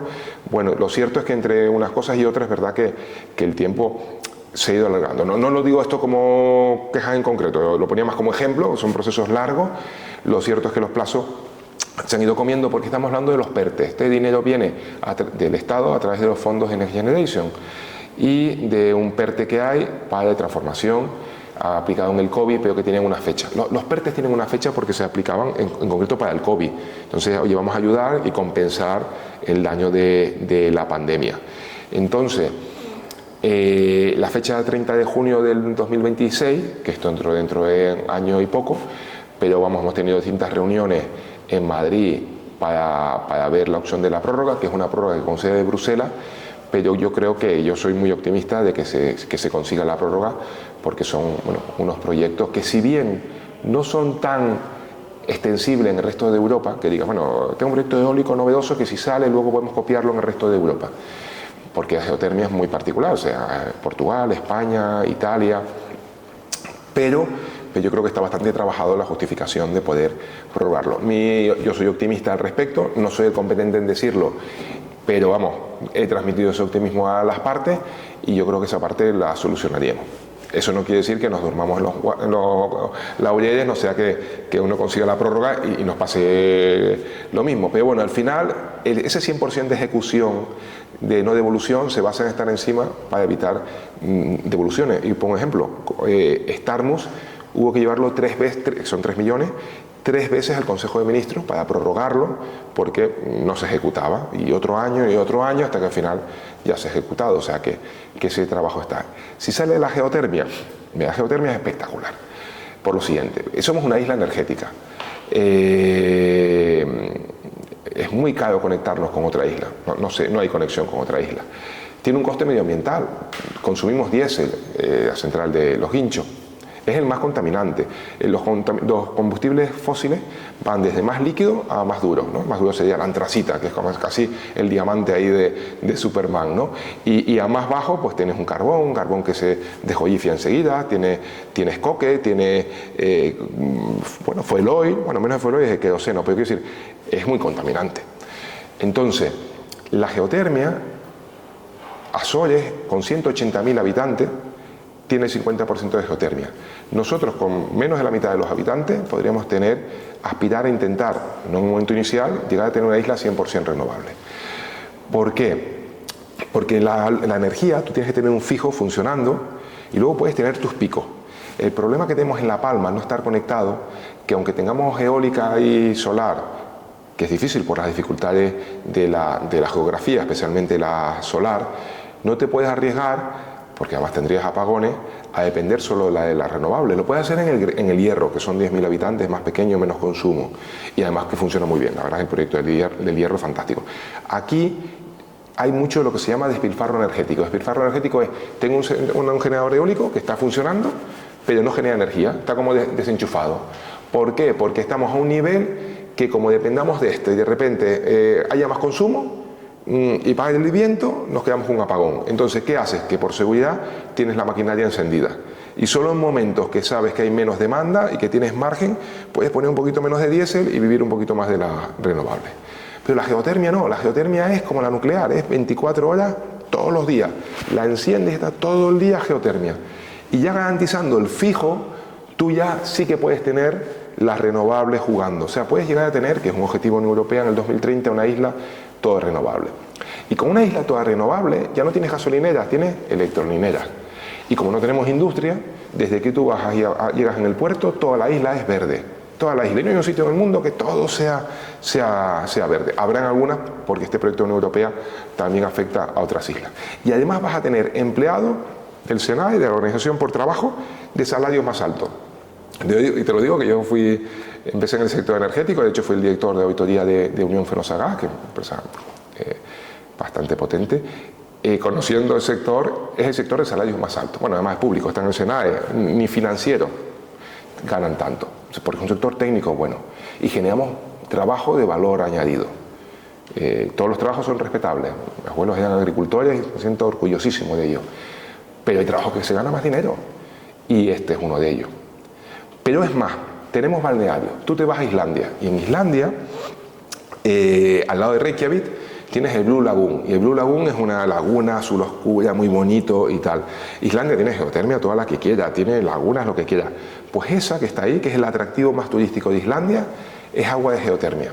Es el mismo agua que tú utilizas para mover una turbina, porque generar energía es mover una turbina, básicamente. Genera agua que sea vapor y eso mueve la turbina y luego se condensa y lo utilizas otra vez en un ciclo para no gastar agua. Pero como ellos no tienen mucho problema de agua, dicen, bueno, pues de vez en cuando saco un poquito y lo meto en una piscina artificial que he creado. Y la gente se baña con el agua súper caliente y además, según la piscina, pues zonas que te acercas más a donde sale la caliente, pues más grados o menos grados. Y eso es un subproducto de un producto que es la geotermia. Y es el lugar más visitado de Islandia. Y mira que es un país precioso. Es decir, dejas de gastar energía, que sale cara. Dejas de contaminar. Conviertes una isla renovable. Generas trabajo de calidad y generas un turismo de calidad. Y lo relacionas con nuestro posicionamiento, que es ciencia. Y ciencia es la isla de la ciencia. Y la isla de la ciencia tienes el astrofísico, y el astrofísico es un motor. Nosotros hemos tenido reuniones pero estas no salen en Facebook tampoco, porque no deben salir, porque es trabajo, y nos vamos en Washington con la embajada española, y ahí Valentín, igual que Rafael Rebolo, los dos directores del IAC, el actual y el anterior, la verdad es que chapó, tenemos una suerte de tener ahí dos fenómenos, ayudando muchísimo en lo que es la locomotora. Este Starmus, que a lo mejor la gente pregunta, ¿y esto para qué sirve? Pues a lo mejor sirve pues para que el director del astrofísico, el anterior y el nuevo, y los que están en la gestión, la National Science Foundation, los que deciden si va a Hawái, si va a La Palma, si va a Atacama en Chile, podamos reunirme y Héctor, que no ya como comisionado, sino como exsecretario de Estado de Hacienda, pueda explicarle las ventajas fiscales que suponen la inversiones en la RIC, etcétera, de tener los telescopios en La Palma, y más cuando los americanos, pues ¿no? Hay una figura que ha estado, pues un secretario de Estado, ellos lo valoran mucho, valorarlo y trabajar con ellos para intentar que ese sea un motor, que ya lo es, pero que sea un motor. Y tenemos cielo, y si viene el TMT ya sería espectacular. Tenemos mar, y ahí otro chapó a Joaquín Brito, de Plocán. palmero. ¿Qué hace de palmero? Él con su plaza en Gran Canaria, ha sido vicerrector, director de Plocán, pues se ha volcado, se ha remangado, de hecho, no, ahí toca ayudar a La Palma. Pues ya hay una subsede de Plocán, subsede porque ya había una sede en Gran Canaria, que se está empezando a trabajar, bueno, ya está el antiguo colegio del puerto, para luego hacer un centro más de innovación, de economía azul, porque además Joaquín es muy bueno porque hace de rentabilizar, no solo en investigación, sino en generar economía azul. Y tenemos la vulcanología, tenemos el auténtico laboratorio, este es el tercer volcán que ven mis padres. Esto puede ser, y además un atractivo muy turístico que conocido, quiero decir, o sea, hay otro sitio y se ve el mar, tienes que explicar el océano en La Palma y tal. Los volcanes no hace falta explicarlo, ya los conocen. Si tú coges cielo, coges tierra, coges mar y tienes dos de los centros más potentes, cielo y tierra, y uno sucede de los más potentes del mundo juntos, puedes hacer que el PIB de tu isla sea un 6-7% de la ciencia. Los países que más tienen, Israel, Corea del Sur, tienen un 2, un 3,2 como máximo. España, los países europeos suelen estar más por en torno al 2, 1,7, 1,6. Una isla que, pues, un 7-8% del PIB venga de la ciencia, una isla de científicos. Además del turismo, de un turismo de calidad, de balneario. Joder, hay programas de universidad, no abrieron una facultad más, sino de máster, y un máster de vulcanología, uno de astronomía y uno de ciencias del mar, con dinero del Estado para llevarlo a cabo a través de la Universidad de Laguna y la Universidad de Las Palmas. Programas que empiezan poco a poco, blended, que es parte presencial, un mes presencial, y luego el resto online, porque tienes que traer a la gente poco a poco, decirle a alguien vente un año a La Palma desde fuera, oye, fantástico, pero estudié un máster y de qué vivo, ¿no? Pero haces un mes, puedes venir, empiezas a ganar prestigio para luego generar aquí que sea la gran escuela de la ciencia. Ese es el objetivo, porque si no es el objetivo, si es volver a lo que teníamos antes del volcán, ¿cómo estábamos? Pues una isla que perdía población, una isla que nos íbamos los jóvenes a estudiar fuera y como en mi caso te casabas fuera y ya te establecías fuera, una isla que se envejecía en la población. Bueno, era la España vaciada, pero sinceramente, el mapa yo acuerdo de verlo con el secretario general de Reto Demográfico estando en Hacienda y me enseñaba el mapa de la Europa vaciada, porque hay en Francia, hay en Alemania del Este, hay algunas zonas interior de Francia, y en el mapa de España venía La Palma pintada, junto al Hierro. Éramos la Europa vaciada. Entonces, si no aprovechamos este momento, y eso lo hemos dicho todo el mundo, hay que aprovechar punto de inflexión, vale, muy bien. ¿En qué? Pues ya te lo estoy diciendo. La geotermia va a salir, ya está, o sea, están los proyectos. Algunos pincharemos que va a salir, es una cuestión estadística. Eso va a generar plantas, y eso va a generar balneario. Ese camino está. Las investigaciones en ciencia están encarriladas y es cuestión de tiempo ya que lo materialicen. El túnel es un poquito lo que nos está quedando. Bueno, yo creo que generamos dinero para esas inversiones públicas y generamos, lo otro lleva un poquito más de tiempo para que se vayan implementando y que cuando acabe ese dinero de las inversiones públicas se encadene con una isla de la ciencia. Y eso, ya termino la pregunta, solo sale coordinándose las administraciones y llevándose bien. Y si no lo entendemos, quien sufre es La Palma. Es decir, si la geotermia hace un concurso nacional, pero tiene que haber un concurso autonómico, pues tienes que hablar. Si el túnel del Remo hay un dinero que pone el Estado, pero luego el que lo ejecuta es el gobierno autonómico, pues tienes que hablar, o el Cabildo, o tienes que hablar. Si los centros de investigaciones vulcanológicas hay una parte que aporta el Estado, pero hay una parte que gestiona el Cabildo, pues tienes que llevarte bien y trabajar en las cosas, y reunirte, y hablar, y ponerte en contacto. Ese es el objetivo. El único objetivo es aprovechar el momento de La Palma para hacer una isla fantástica. Ese es el objetivo. Y por eso todos jugamos con una camiseta que es la de La Palma. Aquí no hay Madrid ni Barça. Esto es España, ganar el Mundial. Pues lo mismo. Y es nuestro momento. Y si lo perdemos, pues no es que nos cueste mirarnos al espejo. Al final, el ser humano autojustifica cualquier cosa. Es no mirar a sus hijos. Y yo no mirar a mis hijos y decir, joder, no he hecho lo posible para que puedas volver a Puerto Nao y disfrutar lo que yo disfrutaba de pequeño, yo eso no se los puedo quitar. A mí a lo mejor sí, y me justifico. A mis hijos no. No sé si quieres comentar algo brevemente, te pediría, Héctor, sobre la Fuente Santa, que la habías mencionado. Sí, bueno, la Fuente Santa es un atractivo histórico y tiene además una parte humana muy cercana. Es verdad que ha tenido una parte, digamos, de denuncia, digamos, por parte del Ministerio de Transición Ecológica. Al respecto hemos tenido reuniones en Madrid con la Dirección General de Costas. La verdad es que es un ministerio que ayuda muchísimo y la Dirección General de Costas y todos apoyan mucho, nos están ayudando mucho, es una relación muy fluida. Y ya a partir de ahí pues estamos en esas fases de recursos, no recursos, ha ido por el TSJ, el Tribunal Superior de Justicia, si se recurre al Supremo o no. Mi criterio en general siempre ha sido el siguiente, pero bueno, corresponde a otras competencias, el Ministerio en este caso es el que tiene su conocimiento y su criterio y no coincide a lo mejor con el criterio en este caso del Cabildo y por eso pues se ha judicializado. Yo, ¿cómo soy? Yo no me gusta cuando se judicializan las cosas porque se suelen paralizar simplemente por una cuestión de tiempo. Y soy más de llegar a un acuerdo que, ¿no? Como la maldición esta de tenga juicios y los ganes, ¿no? Quiero decir, que de llegar a que sí, a lo mejor ganas, pero ¿cuándo ganas? Dentro de 4 años va al Supremo, se recurre, ¿cuándo ganas? Y mientras tanto sin hacer. Entonces yo siempre he defendido más, y lo he defendido en Madrid, quizás de decir, bueno, vamos a hacer el proyecto en base a lo que en Madrid están dispuestos a aceptar. Quizás no sea lo que más nos guste, pero te garantizas que salga. Y pongo un ejemplo. Pero eso es mi idea.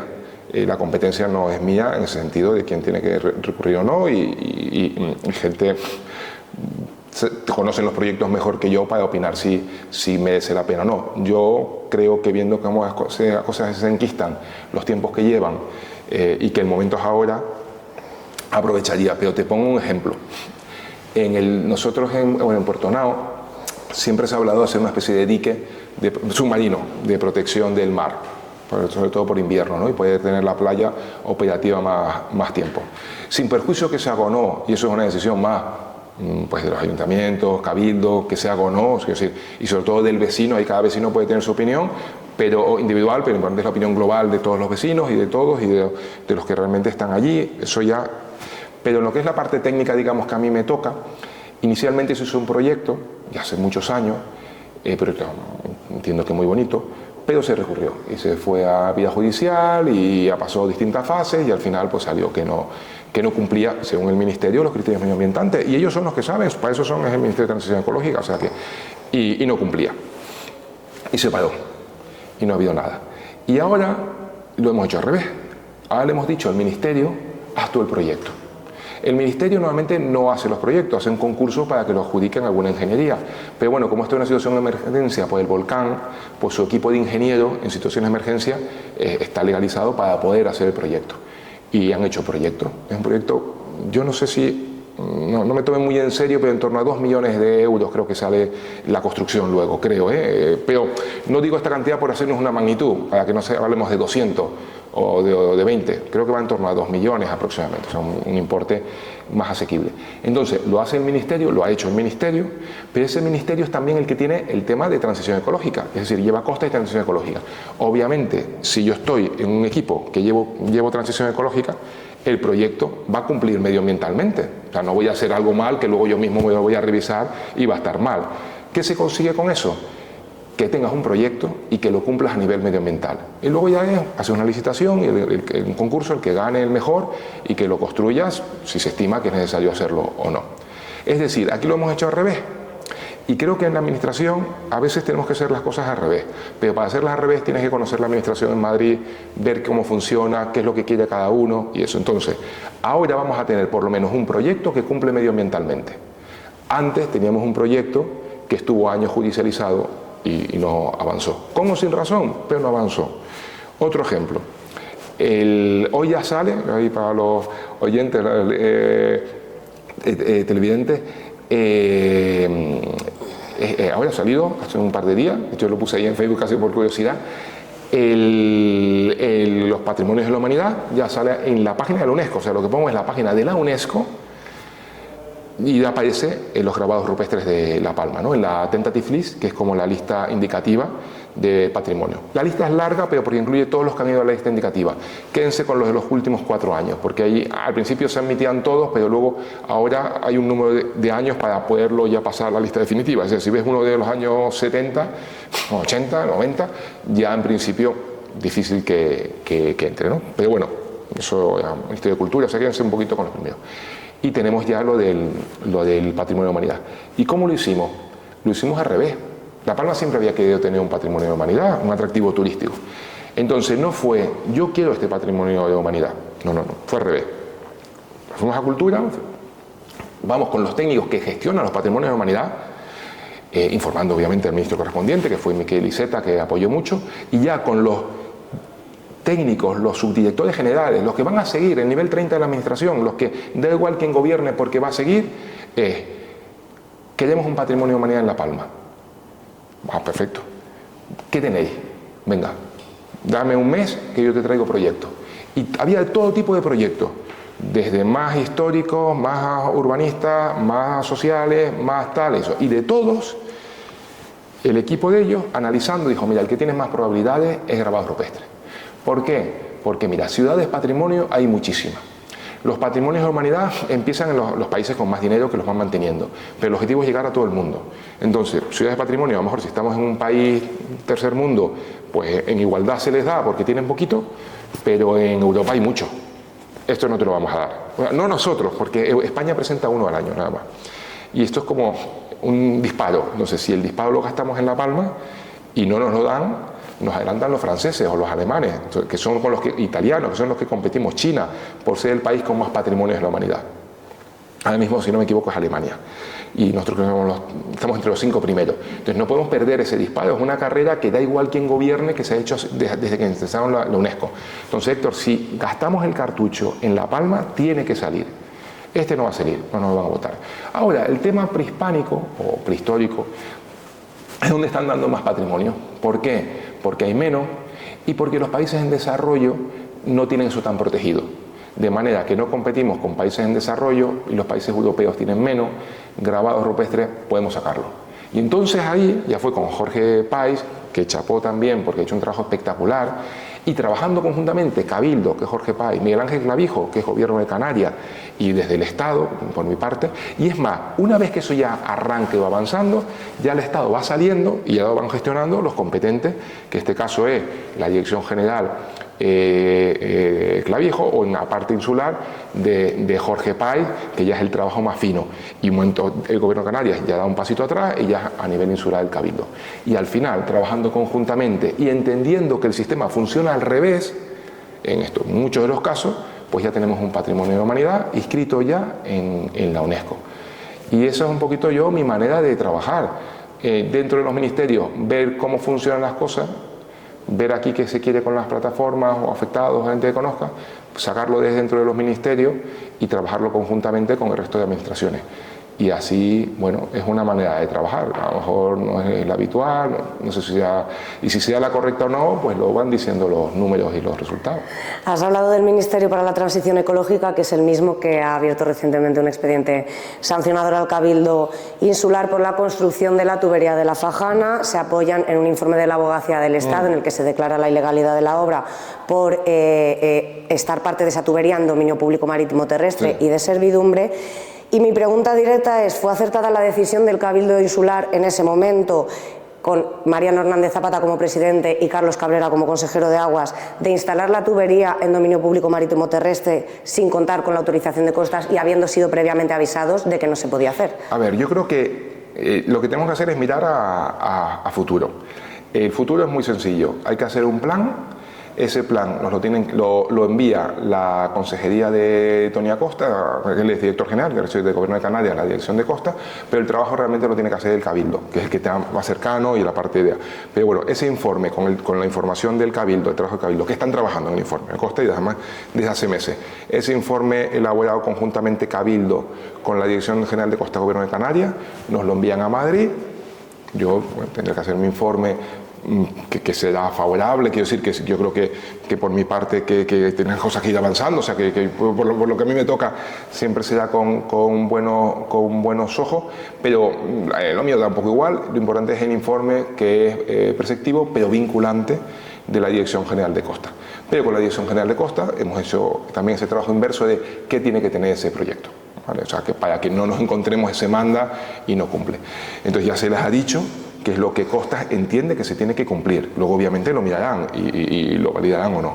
Eso es lo que tenemos que hacer. Ese proyecto no podemos dormirnos tampoco mucho debe enviarse ese informe, y ese informe te dirá plan de actuación para garantizar el riego, porque vamos, no me planteo la opción de que se corte el agua porque se seque todo y te vaya toda la porra todo lo que se ha trabajado.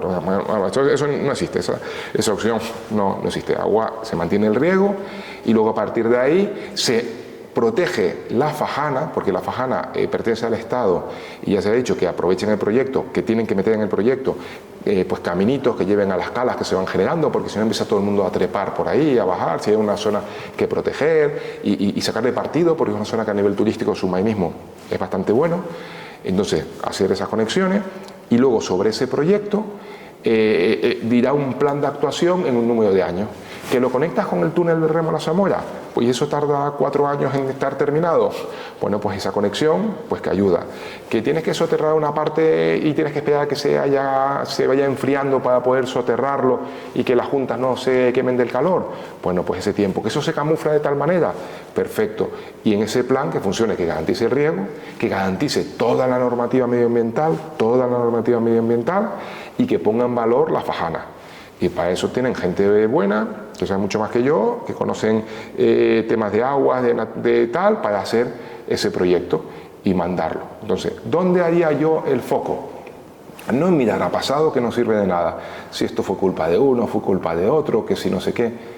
No aporta. Lo único que aporta es, para adelante, hagan el informe bien, coordinen en ese caso Cabildo y Gobierno de Canarias. Desde el Estado ya les hemos dicho un poquito los temas por donde tienen que ir los tiros. Si hay más dudas, más reuniones comunes, pero ese trabajo, tenerlo bien, mandarlo, validarlo y cumplir el riego, que es trabajo, la cuestión medioambiental, que es legal, y eso es ley, o sea, eso, y por supuesto, y que pongamos en valor un atractivo turístico que es la fajana. Eso es lo que hay que hacer ahora a futuro, no mirar para atrás, que nos convertimos en estatuas de sal. Está claro que mirar a futuro es lo que nos permite avanzar, pero no nos permite mirar al pasado, aprender de los errores cuando además de esos posibles errores, cuando además esos posibles errores pueden tener algún tipo de perjuicio para las arcas públicas, que al final no, pues contribuimos. Bueno, hay una sanción, que la sanción obviamente,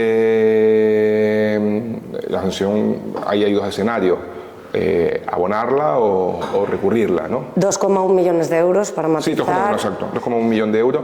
Se puede aceptarla y abonarla, o se puede recurrir. O hay una opción intermedia, que es tú la recurres, estamos hablando del Tribunal Supremo, la estás recurriendo a la Sala Contencioso Administrativo del Tribunal Supremo, nada menos. Y tú en el recurso puedes pedir medidas cautelares, que no hacer el pago ahora, porque está en la situación de reconstrucción y de necesidad de dinero y que tiene un coste de oportunidad. Si fuese un particular, a veces te obligarían a consignar el dinero, una especie de depósito, pero en este caso, siendo la administración al final acaba pagando, entonces se puede pedir. Esa opción permitiría no disponer ese dinero para otras necesidades que pueda haber. Eso ya es una decisión del Cabildo. Es verdad que si tú recurres y pierdes, bueno, pues tiene una serie de costas que tienes que pagar, o intereses, etc.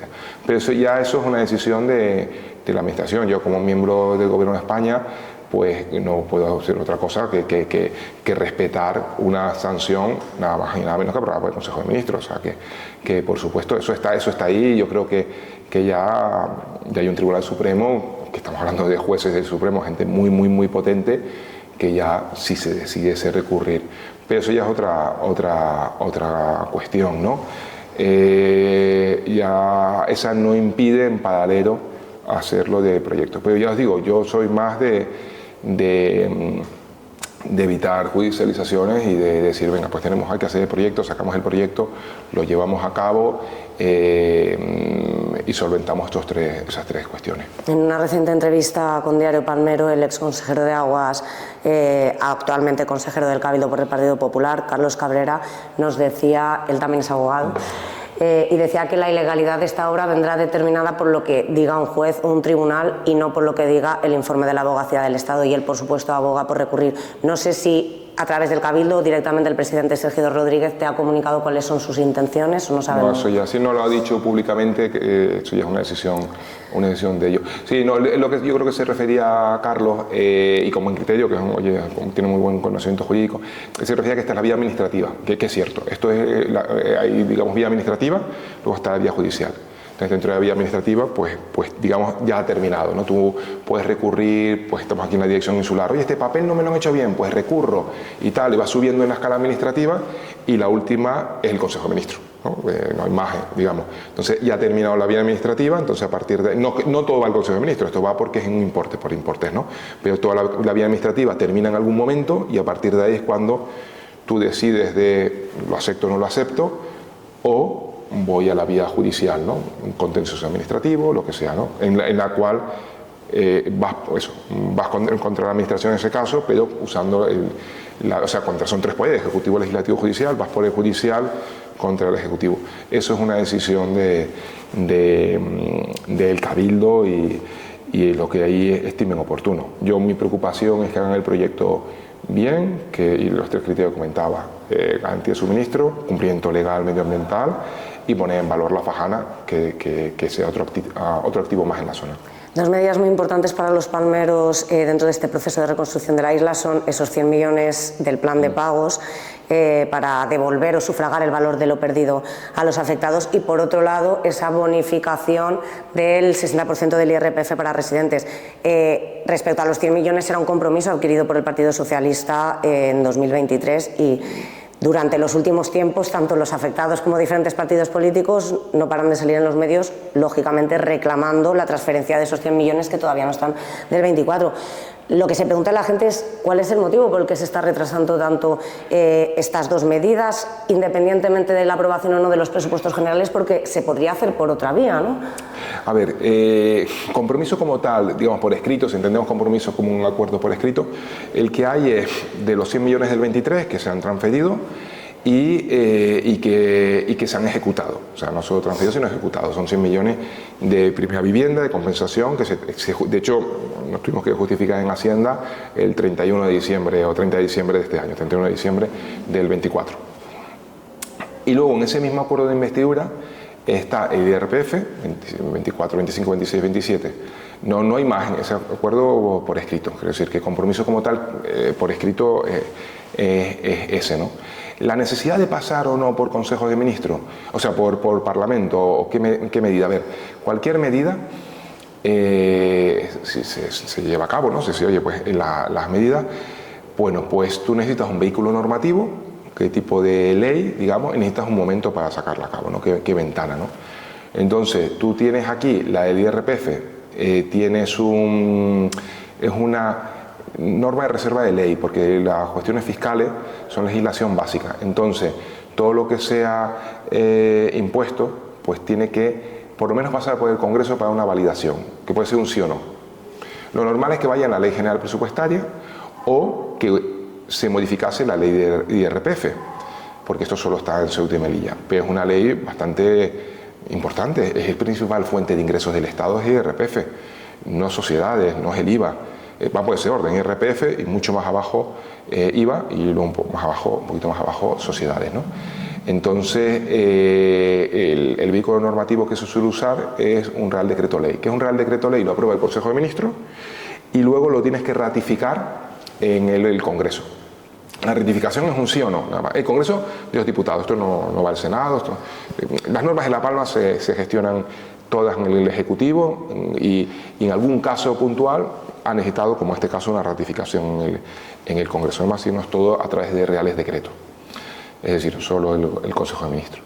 Entonces, bueno, pues tú tienes que buscar el vehículo, que es el Real Decreto Ley, ¿vale? Y luego tienes que buscar un momento que haya un Real Decreto Ley que se vaya a aprobar en el Congreso, o que se vaya a ratificar en el Congreso. Hasta la fecha, que yo tenga constancia, no ha habido ninguno. Quizás el más próximo, ateniéndonos a cómo ha sido el pasado, es el semestral, el que a veces se conoce como ómnibus, el Real Decreto Ley, que hay una serie de medidas donde están de La Palma, pero bueno, que hay muchísimas. De hecho, las Palmas a nivel económico son de las más pequeñas, porque me refiero a medidas de transporte, de escudo social, de empleo, de muchísimas materias. Y ese Real Decreto Ley empezó si no me equivoco, con el COVID. Y cada 6 meses, uno en final de junio y otro en final de diciembre, se va sacando. El año pasado el IRPF se metió en ese Real Decreto Ley. Entonces se aprobó a final de junio, creo que fue el 27 de junio, y luego empezó a aplicarse a partir de ahí hasta el 31 de diciembre, y luego retroactivamente tenía validez, y a partir de ahí dependía un poquito de la empresa y las posibilidades que tuviesen. Hubo empresas que empezaron a aplicarlo desde enero, hubo empresas que lo empezaron a aplicar desde julio, hubo empresas que no lo aplicaron y ahora en la declaración de la renta se la devolver, hubo empresas que no lo aplicaron el primer semestre, pero luego regularizaron compensando el primer semestre para que al final del año no te saliese ni a pagar ni a devolver, ¿no? Yo personalmente, cuanto más fluya el dinero en momentos iniciales, mejor, porque tenemos la comparativa del 22 y del 23. En un año el dinero se pagó en la declaración de la renta del ejercicio posterior, en el 22, pues se pagó en mayo del 23, mayo, junio, julio del 23, y en el 23 fue el mes a mes. Si comparamos los datos, el que se va pagando mes a mes se queda el dinero en la economía, o sea, un porcentaje alto se queda en la economía palmera. Porque la pasa a 2.400 y entonces al final todos adecuamos nuestros ingresos a nuestros gastos, a nuestros ingresos, entonces al final de mes llegabas apuradito, pero de repente te encuentras con 400 más y dices, uy, pues me voy a salir a cenar, o me voy a comprar esto, o tal, y el dinero se quedaba.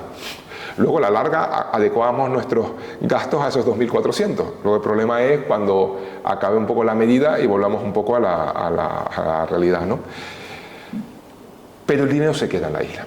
Claro, cuando fue el otro año, tú seguías con 2.000, 2.000, 2.000, 2.000, 2.000, y entonces al año siguiente te llegaban esos 400 euros por 14 pagas, imagínate, para poner un ejemplo, y te entraban 4.800 euros. Y decías, joder, fantástico, ¿no? 4.800. Pero tú ya te has adecuado tu vida, tu hipoteca, tus gastos y tal. Entonces es verdad que a lo mejor gastabas en algún agujero que tenías algo, tapabas un agujerito, te pegabas 2 caprichitos y gastabas 800 euros. Pero los 4.000 no se usaban para el consumo. Tampoco es que venga ahora a lo loco a gastar todo este dinero. Y entonces, ¿dónde se incrementaron? Pues se incrementaron los viajes al extranjero, la compra de instrumentos financieros, depósitos, acciones, la reducción de las hipotecas, amortizabas una parte. Oye, muy legítimo todo, faltaría más, ¿no? Que cada uno es soberano de hacer lo que quiera con su dinero. Ahora, si me preguntan, ¿con ese dinero se quedaba en La Palma para acelerar la reconstrucción? Porque es una economía que eso luego compras un sitio y se compra para comer, etcétera, etcétera, como es la economía en sí. Pues en gran parte no. Entonces, es cierto que es bueno el aplicar la medida y que cuando se aplique, que se pueda hacer esa retroactividad de facto. No me decido de iure para cobrarlo el año siguiente, ¿no? sino de facto, ¿no? Y bueno, es una medida complementaria a ayudas públicas. Yo, vamos, no, en ningún momento me habré leído ni hablado negativo de la medida, nunca, y es porque es un poco de manual de reconstrucción. Las ayudas básicamente tienen 3 bloques, en general, hablo de reconstrucción en general. Un bloque es obra pública, que es la aceleradora, carreteras, caminos, pues con Keynes, presas. Otra es la ayuda al afectado, ERTES, autónomos, ¿no? Escudo social. Pero tienes 2 colectivos. Y claro, el de la obra pública tarda un poco en arrancar. Y el del afectado, como son ayudas que te cubren un poquito siempre menos de lo que ganabas, es para vivir, pero no ganas mucho más. Y no se merma el tercer bloque, que es el consumo, las tiendas. Es decir, ¿qué sectores tenemos aquí? Tenemos la administración, está cubierto, tenemos turismo, le estás ayudando con todos los ERTES, autónomos, compensaciones de renta, etcétera. Tienes agricultura, pues también le estás ayudando, ¿no? Con sus ayudas. Va a otro nivel, me refiero en tiempo, que el de empresarios, desgraciadamente, debemos ahí sí igualar un poquito la agricultura para tenerlo más igual. Van andando y luego tienes un sector más pesado, el de la obra pública, que sí que eso afecta a constructoras, genera empleo, trabajadores, etcétera. Pero queda uno que es el consumo, las tiendas normales, las que no se han visto afectadas por el volcán. Esas tiendas necesitan dinero, ¿y cómo lo consiguen? En un momento donde la economía se contrae, pues con una medida fiscal que temporalmente te permita eso, un extra de salir a comprar.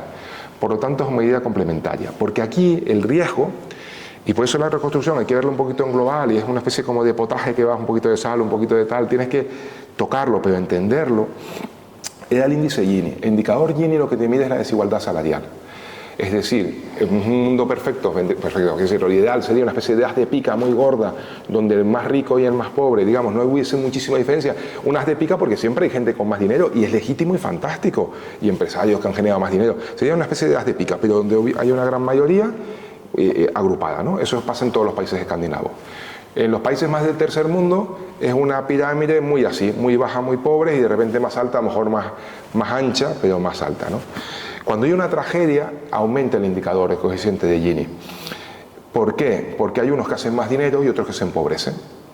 Hay unos que se quedan más, pues eso, el que está en el ERTE, pues aguantadito, el que está en la tienda, pues encima no tengo clientes, y el que a lo mejor hace dinero, pues porque hace más la obra pública. Ese coeficiente Gini, que lo que mide es que no haya desigualdad, que no hayan grupos más afectados que otros, si tienes un núcleo de afectados que vas cubriendo con el escudo social, tienes otro núcleo que tira de obra pública, se te queda colgado el de consumo, y eso puede generar pues que los tres avancen en una situación dispar.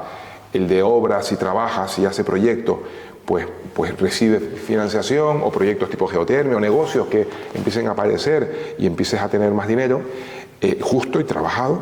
El de los ERTES, ayudas, pues te quedas más o menos, y se trata de quedar más o menos como estaba, y se te queda un poco, pero te empobrece porque nunca con ERTE cubres todo lo que tú ganabas antes, y entonces bajas un escalón, y si el consumo, que vive mucho de la clase media, no se ayuda, se hunde más. Entonces sí que el coeficiente se dispara. Está funcionando el coeficiente bien hasta la fecha, pero sí es algo que siempre tienes que ir mirando para que las medidas vayan funcionando. Las medidas al final tienen un análisis, cada artículo que se hace, detrás hay una MAIN. Una MAIN es la memoria de análisis de impacto normativo, que básicamente son cuestiones jurídicas o económicas. Porque si haces algo mal en una isla tan chiquita, puede generar un auténtico problema. Si el potaje es pequeño y le meto demasiada sal, pues puede ser fantástico de ingredientes, me lo habré cargado. Entonces estas cosas hay que hacerlas bien, con mucha cabeza para que no se estropee, porque aquí en una isla no hay margen de error. Para ir finalizando la entrevista, me gustaría centrarnos un poco más ya en tu experiencia personal como palmero, más allá de tu papel institucional, ¿no? Antes habías comentado que has estado muy en contacto con las plataformas de afectados, con los afectados, y mi pregunta es, ¿cómo se siente uno cuando tiene que conocer de primera mano la situación de personas que han perdido tanto y además tienen que lidiar con la lentitud y la complejidad de la burocracia? Pues es una balanza de control, ¿no? Entre la eficiencia al final es entre conseguir resultados, esa eficacia, pero también que el procedimiento sea el adecuado, ¿no? Y es verdad que la administración en general, ¿no?, en todo el mundo, es garantista. Entonces la administración pues tiene sus controles. Afortunadamente, con todo el dinero que se ha movido, no hemos tenido ningún problema judicial. Y con lo atomizado que es el dinero, pues no es, oye, una partida de no sé cuánto, no, es que está súper atomizado, repartido en tropecientas ayudas de todo el mundo, de todo tipo. Entonces eso va saliendo también porque ha habido mucho control. Pero claro, como afectado, y yo lo he vivido por Puerto Nao, claro, el afectado no entiende los tiempos de la administración, quiere las soluciones inmediatas, y es normal, estás fuera de tu casa, tú quieres que las cosas se solucionen ya. Por eso hoy, cuando en el PayPal pues hemos aprobado 23 viviendas más, pues una alegría, esas 23 familias, o los dueños, a lo mejor alguno era propietario de 2 o 3, es una alegría para esa persona volver a su vivienda. Cuando una vivienda se pierde, es una puñalada a una persona, porque detrás tiene su familia, ¿no? Entonces, estamos hablando del derecho de la vivienda, ¿no? Quiero decirte que es importante entender que la vocación es la de ayudar. Luego uno podrá ser mejor, peor, con sus errores, somos humanos, pero sí, yo creo que además yo veo muchos en las plataformas de afectados que han ido viendo cómo las medidas, pues al principio con la problemática tenían, y es verdad que a medida que se han ido implantando, mejorando, haciendo actuaciones, pues bueno, pues van recuperando la situación que tenían previamente. ¿Cuáles han sido los momentos más difíciles para ti como comisionado en este proceso? Para mí,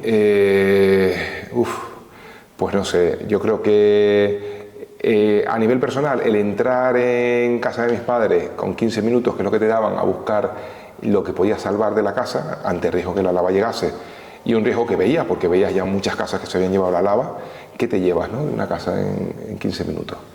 Y además eran 3 casas, la de mis padres, que estaban viviendo, la de mi hermana, que estaba viviendo, y la mía es una casa que yo vengo en vacaciones, o sea, yo de hecho ni entré en la de mi casa. Iba a entrar por ver si estaba todo bien, no había tiempo. Porque bueno, un piso de verano tampoco es que tengas, de vacaciones tampoco es que tengas mucho en valor, ¿no?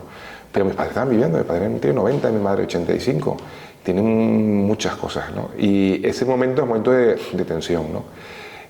Hago una conversación con algún familiar o algún amigo que había perdido algún familiar enterrado en el cementerio de Las Manchas, y el miedo de llegar la colada y no poder ir a rezar, a hablar con su, en este caso con una hija que tenía momentos humanos complicados, ¿no? Y cuando no hemos coincidido en criterios de ayuda, eso sí que lo pasaba muy mal.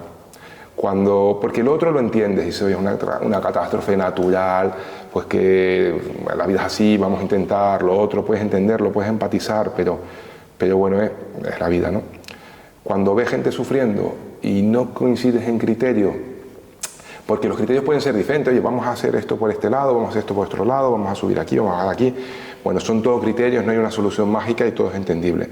Pero cuando el fin, en alguna ocasión, no era ayudar, eso para mí ha sido, quizás alguna conversación que tuve, miro atrás mi vida y es de los peores momentos que he pasado en mi vida. O sea, cuando veía gente sufrir y veía personas, algún caso puntual, que tenían otros intereses que entendían más importante que la reconstrucción,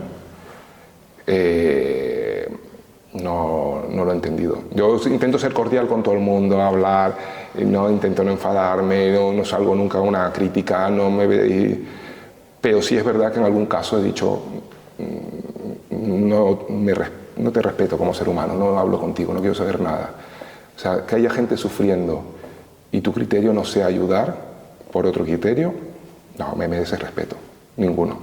Y eso para mí es triste encontrarse en esa situación de personas que respetaba. Eso para mí es triste, ¿no? Afortunadamente es una minoría, es normal, vamos a ver, el 1% de la humanidad es psicópata, el 1% de la humanidad es esquizofrénico, es verdad que algunos llegan al 10% a lo largo de su vida, podemos llegar hasta un 10% de esquizofrénico. No digo el dato yo, ayer es que estaba en una de las conferencias del Starmus y comentaban el dato, es un tema estadístico, en una isla de 85.000 personas, pues siempre te encontrarás alguno que tenga ese punto psicópata venga, que sufran otros, que yo quiero esto porque mi fin es mayor, ¿no? Bueno, forma parte de la naturaleza humana. Lo bueno es detectarlo y decir, vale, perfecto, vale, pues me quedo con el 99% restante, ¿no? Eso para mí ha sido lo más duro, fíjate. El resto es trabajo y es esforzar y es luchar y eso forma parte de lo nuestro, de nuestro cometido desde el ámbito que nos encontremos, de trabajar y de buscar la excelencia en todo lo que hagamos. Mira, yo te digo, ya termino, por ejemplo, hoy la bombilla, pues la bombilla comentaba que forma parte de la isla y por eso tiene todas las mismas ayudas que todos los demás, faltaría más, vamos, que el otro sería inconstitucional, IRPF, ERTES, autónomos, todas las ayudas. Pero es verdad que ha estado un poquito más asolada porque ha estado más tiempo cerrada, más que Puerto Nao, porque Puerto Nao se han ido abriendo las viviendas más, que está ubicada muy cerca del mar, que ha sufrido mucha ceniza y además mucho tema de salitre y que entonces hay que arreglarlo, ¿no? Entonces tú puedes pintarlo, ¿no? Y por eso hay partidas presupuestarias, más de los ayuntamientos, no tanto del Estado, pero que los ayuntamientos pintarlo.